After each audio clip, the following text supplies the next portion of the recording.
Hey guys, this is Michael Cantrell. We are at Sebring International Raceway in Sebring, Florida, and we are here with Speed Tour. Speed Tour is a racing series that goes to all the greatest tracks all across America, and as is our motto, we are doing our best to take you guys beyond the garage. So today we have left the garage and we are at the races, and with me right now is Doug Black. Doug is with Speed Tour, and Doug, why don't you tell us just a little bit about what Speed Tour is, how it works, what you guys do, and the whole shebang. Sure. So Speed Tour is a culmination of several different road racing series. It all come to one and in tours all over the country. So you've got the Trans Am series, you've got the International GT Porsches, you have F4, you have F International, you have the SVRA, which is the vintage racing organization. Those are the classic cars, right? All like classic cars and also like classic Formula One cars, classic Indy cars, classic. I mean, there's anything that's classic, they have a division for. Okay. You know, all the way down to like old Shelby GTs and old 69 Camaros and, you know, old Trans Am cars. It's really, really cool. And then obviously the Trans Am series is the pro series that races along with it as well. It's a great organization, very high demographic of a group of people. I like to say it's like the guys that instead of playing golf on the weekends, they hop in their, you know, $100,000, $200,000 car and come out here and race it. It's a lot of fun, and it's a great. I think the cars are just amazing to look at as well. So right now, while we're filming the podcast, the International GT races are going on outside. So you're gonna hear that happening as they go by the pits where we are at right now, and you're gonna also see some of that footage getting cut into the podcast because we've got some cameras out on the track right now that are catching some of the action. Now the cars that we're looking at right now, these are like Porsche GT3s, Lamborghinis, Audi R8s, McLarens. These are like the exotics that are out there racing today. I mean, these are $500,000 race cars. Now, would you say most of these cars they're fielded by private owners, or are these race teams that travel with the tour? Some independent owners will send their car to a garage and they'll prep it for them and bring it to the track, and they just show up off their private plane and hop in the golf cart from the runway, come over, put their fire suit and their helmet on and go race it, and then hop back in their plane and go back home, and the rest of the people work on their car. But then there's other people that they want to be a part of the whole situation, right? So they go to the shop, they work on the car, they'll come with the hauler and help set up, and they're part of the whole organization and the whole team. So you have a big mix of, like, you know, uber wealthy businessmen that just want to come and drive, you know, their car. They own the cars, right? Someone else, you know, sets them up and preps them and all that kind of stuff. And then the guys, they love the whole aspect of racing. That's setting up the car. That's tuning the car, you know, getting it ready and making sure it's perfect for race day. So we took the golf cart through the pits earlier today, and it was amazing to see literally the technology that comes in on a trailer. These guys are able to tear an entire car down and put it back together to fix something or just to improve their lap time or do anything like that. Just after they go turn laps, they're able to come back in and make those adjustments. And that's coming in just it's like an F-250 with a 20-foot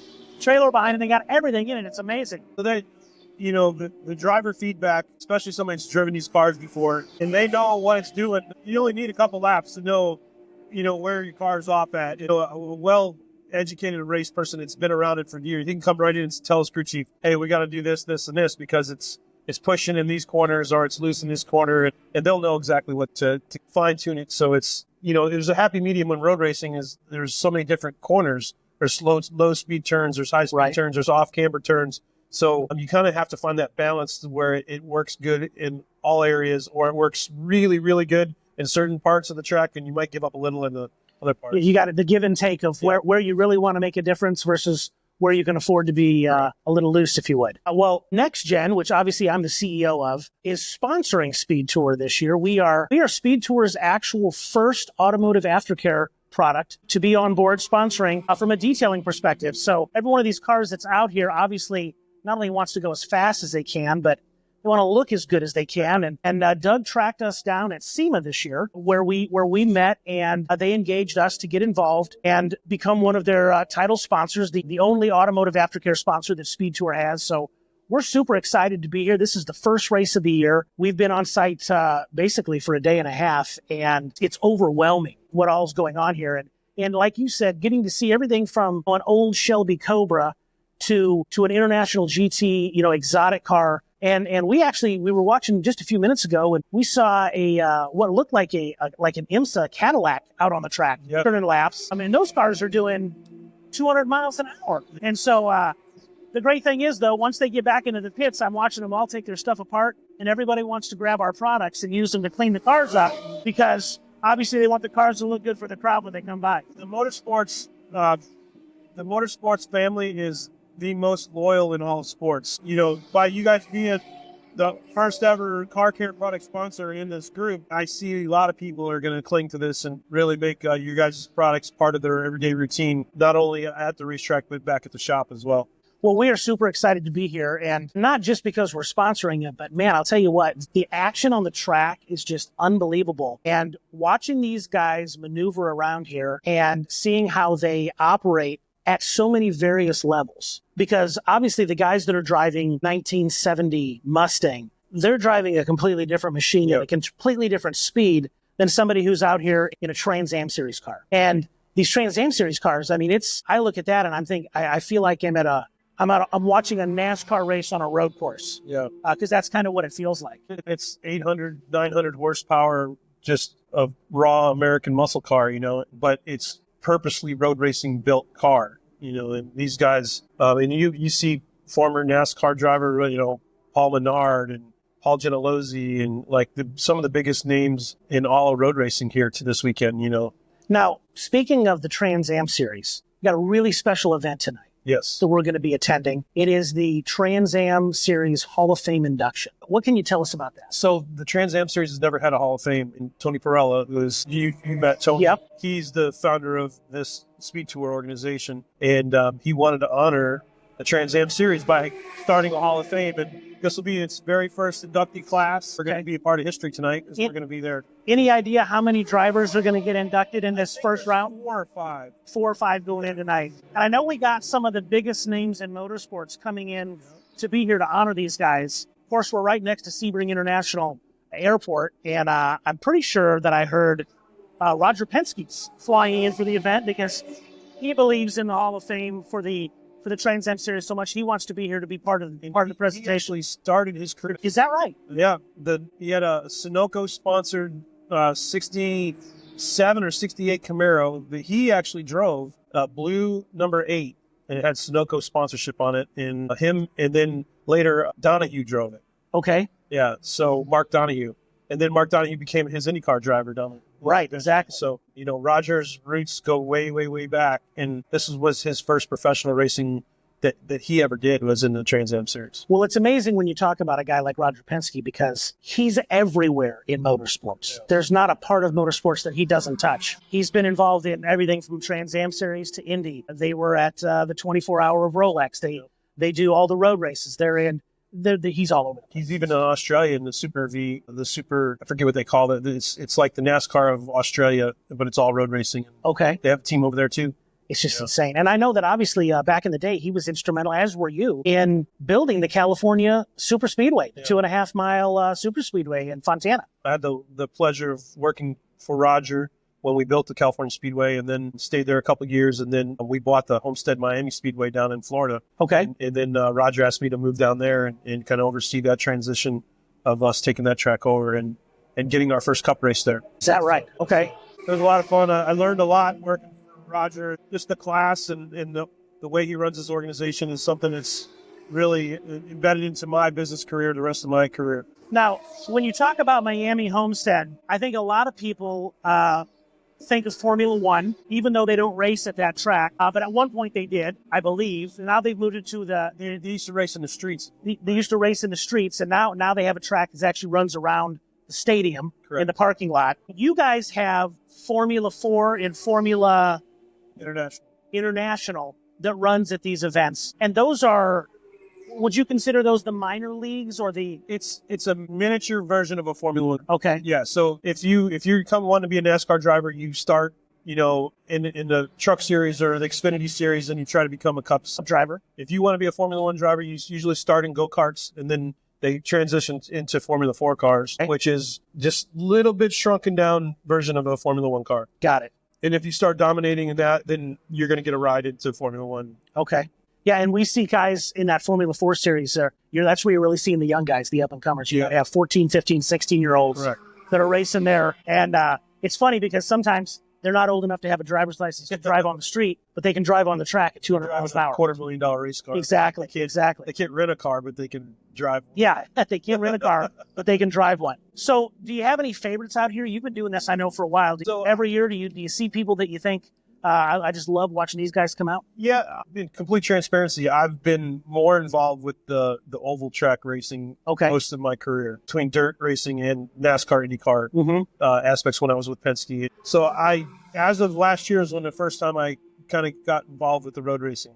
But it's all the same. A couple guys in the garage area here that I actually, one of the crew chiefs on one of the Trans Am cars, I got him his first job in NASCAR for a friend of mine's truck series team. He just waved at me about 10 minutes ago when I was walking up there. Okay. It's pretty cool to see somebody that he was working on a late model stock car in Homestead, Florida. And he called me and I got to meet him and I got to know him through my buddy who drove that late model. And he's like, man, I want to move to Charlotte and get a job at NASCAR. Can you help me? And, I made a couple phone calls and a friend of mine hired him, and he went on to become a very big member with Stewart Haas Racing.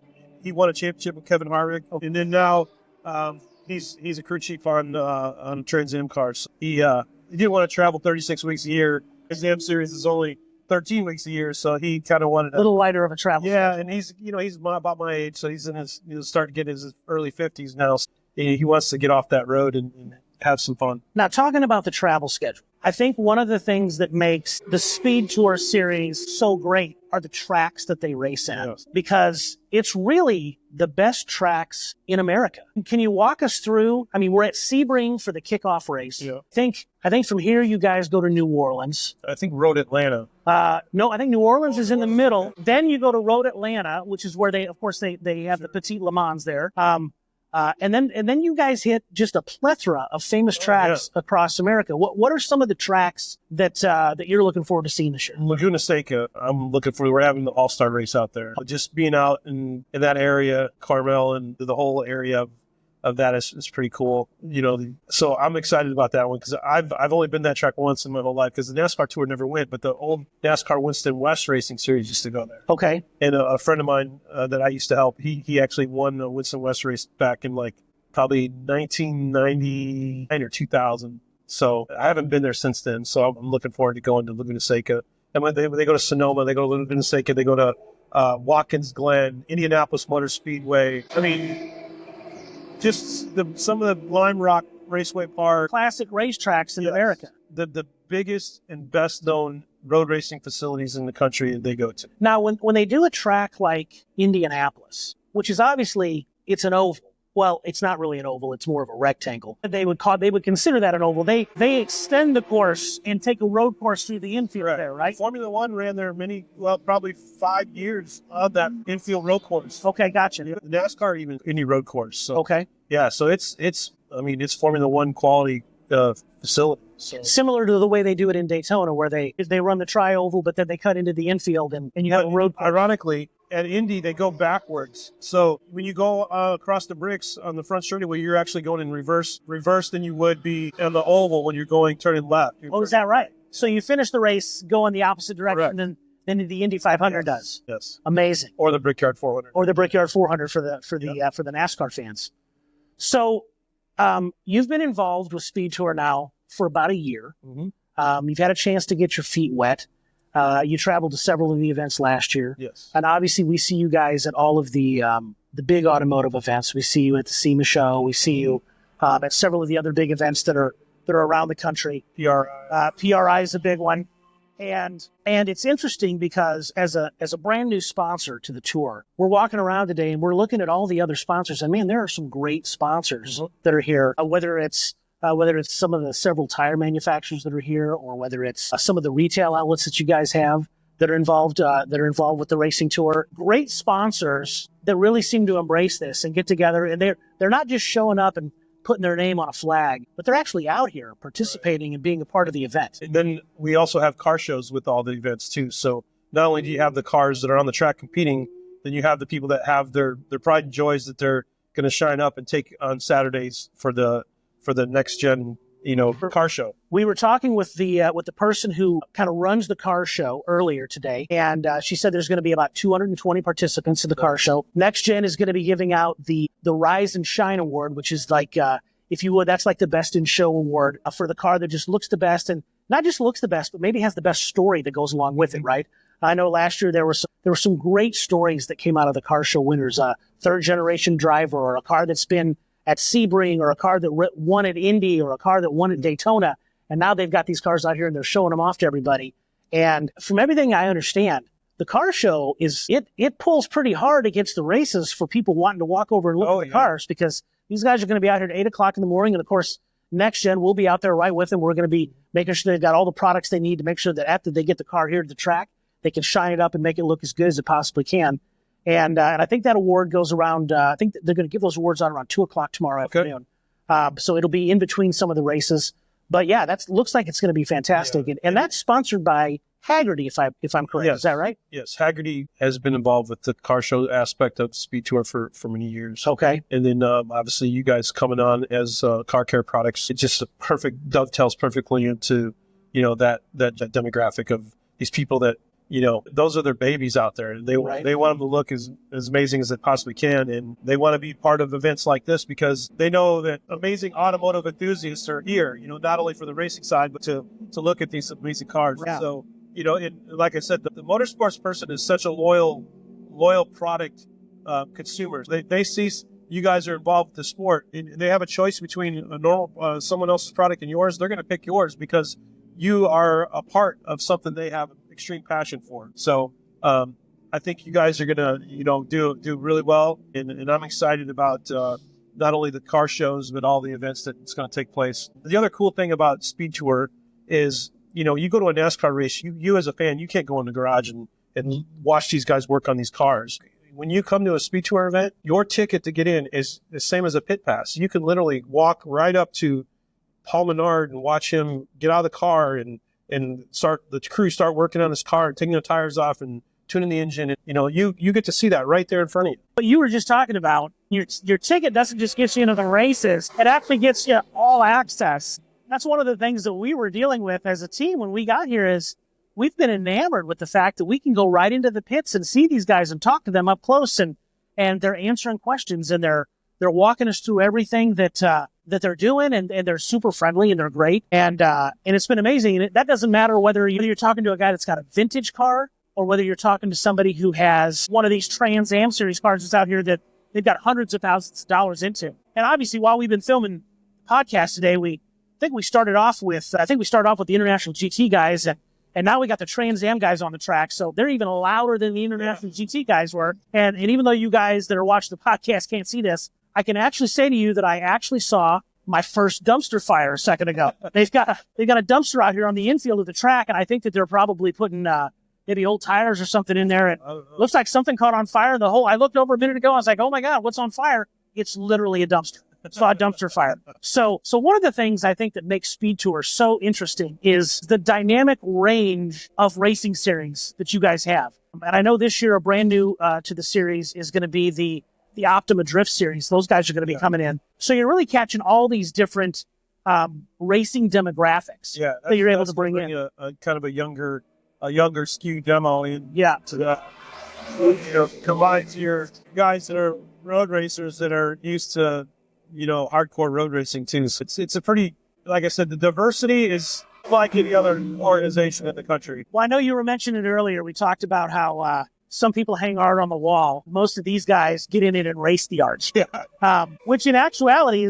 that's really true. And, we were walking around earlier in the pits, and one of our teams saw a Ford GT, which they were enamored with. So we wanted to go look for that. And of course, because you have all access, you can go find the car that you saw on the racetrack and talk to the people. So we found that Ford GT, and I felt like I was in a movie scene because they were backing it in right next to what looked like, and I'm not sure the exact model number, but it looked like an old Ferrari GTB, literally like you saw in Ford versus Ferrari.